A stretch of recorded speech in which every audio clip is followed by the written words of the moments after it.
고령자에서 독감 백신 접종 후 사망 사례 발생, 그거에 대한 좀 현황 분석과 의견을 좀 드리도록 하겠습니다. 지금 기사에 의하면 24일 낮 1시 기준으로 독감 백신 접종 후 사망 사례는 모두 48명, 개별 사망 사례를 검토한 결과 26건은 인과성이 매우 낮은 것이다. 그렇게 했고요. 여기 이제 예방접종 피해조사반 전문가 자문까지 다 받은 내용인 것 같습니다.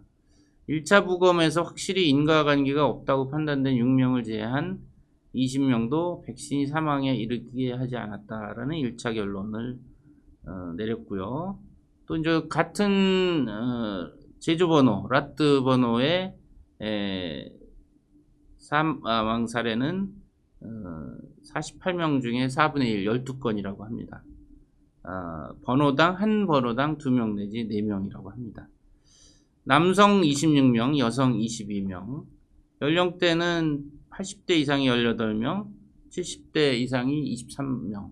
그러니까 지난주 월요일 19일부터 70대 이상 고령자 무료 백신 접종이 시작됐기 때문에 이제 70대 이상에서 주로 신고가 들어왔던 것 같습니다. 백신 접종이 주로 이루어졌기 때문에.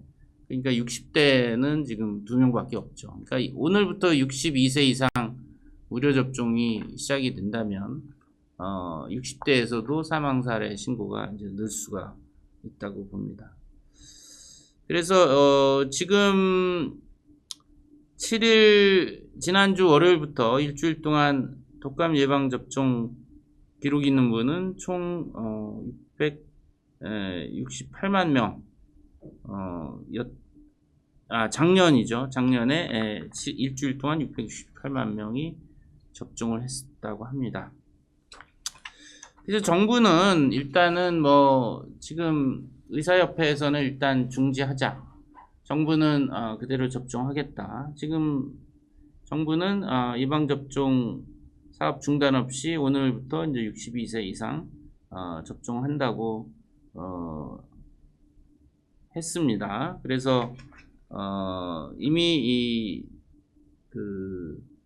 12세 이하는 70% 접종률, 13, 18세는 약 50%, 70세 이상은 66%가 접종을 마쳤다고 합니다.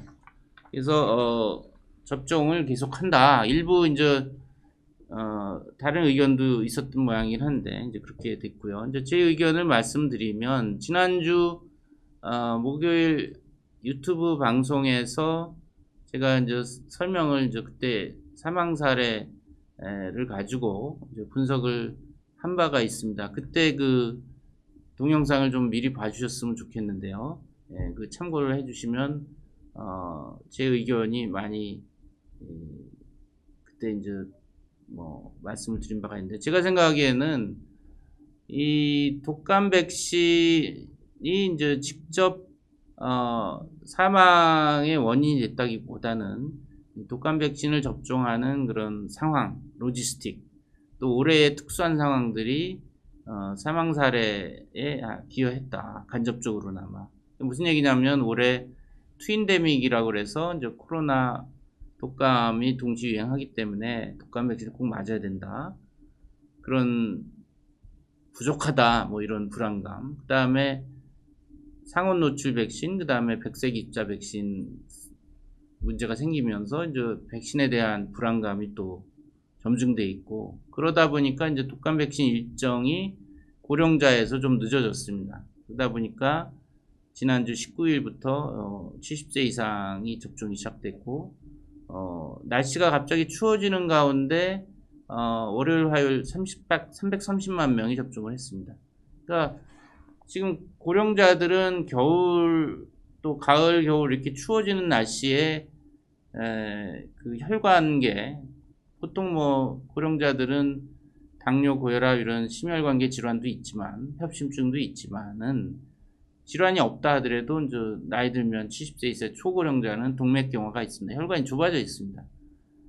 그러면서 이제 10월 달에 들면서 최근 2주 사이에 갑자기 추워졌습니다. 13도 이하, 심지어 4도, 5도 이하로 줄어들면 추워지면 날씨가 기온이 내려가면 혈관이 수축을 하게 됩니다.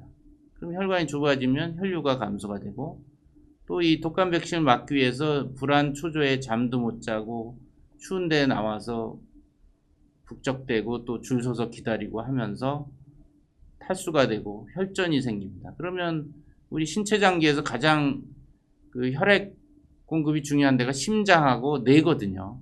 여기가 가장 그 취약한 부분인데 여기에 관상동맥이나 뇌동맥에 혈관이 좁아져 있고 혈전이 생기면 그로 인해서 이제 심근경색, 뇌경색, 뇌출혈로 돌아가시는. 그래서 지금 부검한 사례에 이제 중에 10명 중에서 8명은 심근경색, 2명은 뇌혈관 질환으로 돌아가셨다는 것이고, 제가 보기에는 백신 접종하고 그 당일날 저녁 아니면 그 다음 날까지는 이런 그 백신이 직접 원인은 아니지만 백신을 접종받는 환경, 그런 스트레스들이 다 영향을 끼쳐서 그런 사망 사례들이 늘지 않겠느냐. 저는 그렇게 생각합니다. 백신 접종하고 3, 4일 지나서 이렇게 사망 사례들은 어떻게 보면 오비일학격으로, 그렇지 않아도 10월에 고령자들이 뇌혈관, 심혈관 질환으로 돌아가시고 또 뭐 그런 일들이 부고장으로 날라오는 이런 상황에 어떻게 보면 이런 백신 접종 후 사망 사고 사례 신고가 되니까 신고가 돼서 집계가 더 늘어났다고 저는 보고요. 이 48명이 전부 그런 백신 접종과 관련한 환경에서 그런 문제가 생겼다라고 생각되지는 않습니다. 우리나라에서 이제 뭐 저희 연구팀이 발표한 거지만 1년에 2,000명 내지 3,000명 인플루엔자, 독감, 그로 인한 합병증 사망을 한다고 이제 발표를 오래전에 했었는데, 사실은 지금 우리나라에서 고령자 독감 백신 접종률이 뭐 88%, 거의 90%에 달할 정도로 상당히 접종률이 최근에 높습니다. 근데 이제 3,000명 하면 많은 것 같지만은 미국에서 독감으로 매년 사망자 수는 5만 명 내지 7만 명입니다. 미국에서. 그러니까 미국이 우리나라 인구의 미국이 3억 5천이니까 7배라고 보시면 지금 미국에 비해서 우리 사망자 수는 미국 기준으로 하면 우리가 매년 10,000명 내지 12,4,000명 정도가 사망해야 되는데 매년 3,000명 정도 사망한다고 하면 독감 백신 접종 프로그램이 있기 때문에 사망자 수가 그만큼 줄어든 겁니다. 우리나라 의료 시스템도 좋고 뭐 치료 기술도 좋지만은, 그러니까 지금 3,000명이 적은 숫자도 아니지만 그나마 독감 백신 접종 프로그램을 고령자에서 했기 때문에 사망자 수가 줄어든 숫자입니다. 그런 걸 생각을 하셔야지 이 뭐 독감 백신 접종을 고령자에서 안 한다면 더 큰 사망자 수의 증가로 이어질 수가 있는 거죠. 그렇기 때문에 제가 생각하기에는 이 고령자 만습병 환자에서는 이 독감 백신 접종을 해야 된다. 그럼에도 불구하고 지금 사망 이 사례의 증가는 독감 백신 접종을 너무 열악한 환경에서 좁은 기간에 많은 사람이 몰려서 하니까 이걸 접종 일정을 좀 페이스 조절을 하자. 하루에 100명 접종이 아니라 30명 단위로 해서 좀 줄여서 좀 11월 중순까지 마치면 되니까 좀 여유 있게 예약을 하고 어르신들이 따뜻한 옷을 입고 수분 섭취하고 편한 환경에서 천천히 접종하도록 이렇게 페이스 조절을 해야 된다. 그렇지 않으면 아마 또 뭐 사망자들이 계속 신고되겠죠. 상당 부분 이제 예방할 수가 있는 부분인데 지금 페이스 조절을 안 하고 그대로 이렇게 무리하게 접종을 한다면 뭐 계속 사망 사례가 신고될 것이다. 그런 말씀을 드리고, 또 하나는 지금 뭐 이런 뭐 안전하다 말로만 할 게 아니라 뭐 부검해서 우리가 심혈관 질환, 뇌혈관 질환 확인했듯이 이 동일 백신 로트 번호에서 다수의 지금 12명의 사망 사고가 신고됐지 않습니까?